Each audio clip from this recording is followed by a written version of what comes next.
This week, our world made history. We saw the biggest piece of news in our modern world not quite hit headlines. While Brangelina fell apart, Clinton and Trump came together, and a whole host of political unrest continued in the Middle East, a global problem greater than every other news story combined resurfaced. Because this week, it was revealed that climate change had reached a tipping point. We had reached a milestone, setting us on a path to irreversibly change our lives without anyone really acknowledging it. This September, it was recorded that global carbon emissions had reached over 400 parts per million. So what?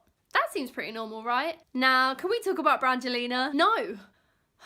We cannot talk about Brangelina. And no, this is not normal. In fact, this is so very dangerously abnormal because out of all the months in the year, September was supposed to show the lowest levels of CO2. Scientists hoped and environmentalists prayed for this number to go below the figure of 400 ppm, but the results showed the opposite. So how much are we meant to have in our atmosphere if, humanity wants to survive? Well, safer recordings of CO2 should be around 350 ppm, over 50 parts lower than what we're currently producing. If we are to avoid complete ecological disaster, the world must dramatically reduce its carbon footprint, and fast. Our fast-paced industrial lives have burned over 2.9 trillion tons of CO2 into our air. If we want Earth to have anything close to a long-term future, we have just a third of that more to burn between now and forever. With every moment over this limit, humanity is pushed closer to a simply catastrophic global temperature increase of 2 degrees, where life as we know it will invariably change. Droughts, floods, unprecedented heat waves and natural disasters, mass depletion of fresh drinking water and fertile soil, the collapse of vital ecosystems, all culminating in the grand finale of extinction, starting with the animals and then us. This November, 138 global leaders will be meeting in Paris for the COP21 summit. It is agreed that countries such as the UK, USA and China will strive to reduce carbon emissions by 30%. But even if we were to achieve the miracle of 30% reduction, future disaster is far from evaded. Among this wealth of frightening information, there is some good news. That is that we all have the power to stop this destruction and save our planet. The world must stop running away from this problem and tackle it head on in a global war on climate change. How are we going to do that?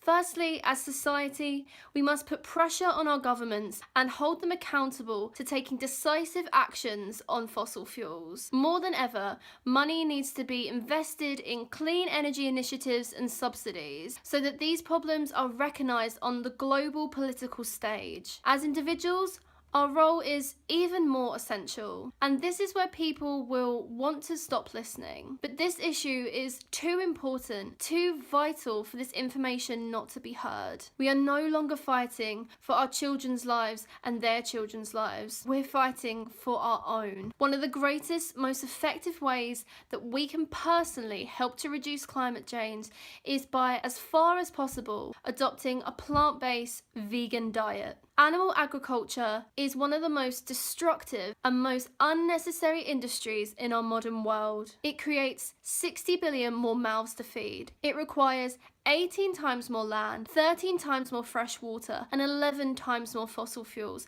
than if we were just to harvest wholesome plants. Reducing these figures will help to stabilise our modern lifestyle and add vital time to the ticking eco-time bomb. To anyone listening who has ever considered trying a more plant-based lifestyle, now, above any other time in our modern history, is the time to do so. If every single person were to just cut their meat consumption by a third, we would be well on our way to reversing this nightmare. On a planet that is so obviously struggling to meet our man-made demands, there can be no more excuses to not take veganism seriously. To anyone listening out there who has considered themselves concerned with the planet and its future, we must also take our efforts one step further. If you've reached the end of this video, you will see that I'm just one person with a voice and a camera, using both of those things to try to make a difference. In nature's hour of need, we need more passionate people speaking out and helping to fight our greatest battle ahead. I believe wholeheartedly in the good of humanity and how when we work together, progress can come. And so, in the best way that you personally can, I urge everyone to raise awareness of climate change and lead examples on how we can all overcome it. As humanity, we're at a critical crossroads, but we simply cannot and will not give up on the planet that has given us so much, our livelihoods, our homes, our families. We can turn things around for the better, but we must listen to the deafening evidence of leading research and act accordingly. The world made history this year, but which side of the story we are all on, for now, is still left unwritten. We can help to save our planet, or we can help to destroy it. Because when we boil down to it, the choice, largely, is all ours.